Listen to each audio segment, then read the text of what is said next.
কি হবে যদি ডাক্তারের হাতে মারা যাওয়া রোগী ডাক্তারের সামনে দাঁড়িয়ে থাকে। নমস্কার বন্ধুরা, আমি অঙ্কিতা। আজকে চলে এসেছি একটি নতুন গল্প নিয়ে। আর আজকের এই গল্পটি পাঠিয়েছে গুনগুন চ্যাটার্জি। গুনগুন, তোমাকে অসংখ্য ধন্যবাদ। আপনারাও কিন্তু আপনাদের গল্প পাঠাতে পারেন আমাকে কমেন্ট বক্সের মাধ্যমে। আমি প্রত্যেকের গল্প নেওয়ার চেষ্টা করব। আজকের এই গল্পটির নাম হচ্ছে রেড রিবন। তো চলুন শুরু করা যাক। গল্পটি শুরু হয় একটি হসপিটাল থেকে দেখিয়ে। হসপিটালে একটি রোগী ভর্তি হন, হার্টের রোগীটির নাম ছিল মিতালি। তো সেই হসপিটালের যিনি হার্ট স্পেশালিস্ট ছিলেন তার নাম হচ্ছে ডক্টর সঞ্জয়। ডক্টর সঞ্জয় অনেক দিন থেকেই মিতালিকে অবজারভেশন করছে এবং তার চিকিৎসা করছে, এবং মিতালিকে ভালোভাবে অবজারভেশন করে সে একটা লাস্ট সিদ্ধান্তে আসে যে তার হার্ট সার্জারি করবে, অর্থাৎ ওপেন হার্ট সার্জারি করবে। তো সেই অনুযায়ী তিনি প্রস্তুতি নিয়ে নেন।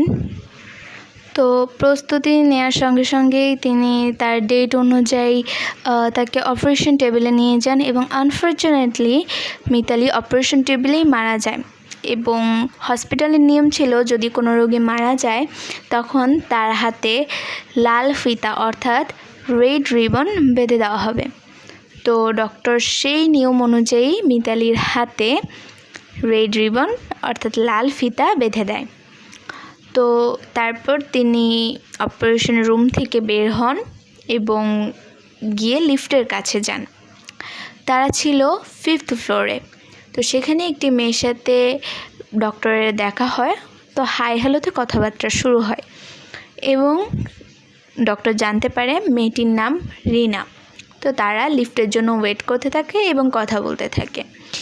একটা পর্যায়ে লিফটটা খুলে যায় এবং ডক্টর এবং সেই মেয়েটি অর্থাৎ রিনা লিফটে ওঠে এবং লিফটটাকে বন্ধ করে দেয় এবং 1 ফ্লোরে তারা যাবে দুজনেই।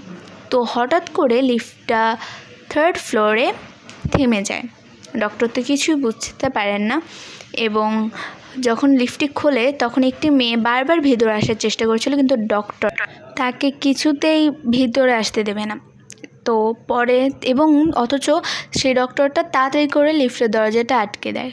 তখন তার পাশের মেয়েটি অর্থাৎ রিনা তাকে জিজ্ঞাসা করে যে আপনি কেন মেয়েটিকে ঢুকতে দিলেন না, মেয়েটি তো শুধু ভিতরে ঢুকতেই চেয়েছিল। তখন ডক্টর রিনাকে বলে যে একটু আগেই আমি এই মেয়েটির সার্জারি করে এসেছি, এবং আনফর্চুনেটলি মেয়েটি সার্জারি টেবিলেই মারা যান এবং তার হাতে ওই লাল ফিতাটিও ছিল। তো তখন রিনা কেন জানি না হঠাৎ একটা মুচকি হাসি দিয়ে তার বাম হাতটা দেখায়, এবং তার বাম হাতেও ঠিক একই রেড রিবন অর্থাৎ লাল ফিতা বাঁধা ছিল। আজকের গল্পটি ছিল এই পর্যন্তই। ভালো লাগলে অবশ্যই লাইক কমেন্ট শেয়ার করে দিবেন, এবং আপনারাও আপনাদের গল্প পাঠাতে চাইলে অবশ্যই কমেন্ট বক্সে বলতে পারেন। আমি প্রত্যেকের গল্প নেওয়ার চেষ্টা করব। আজকে এই পর্যন্তই, টাটা।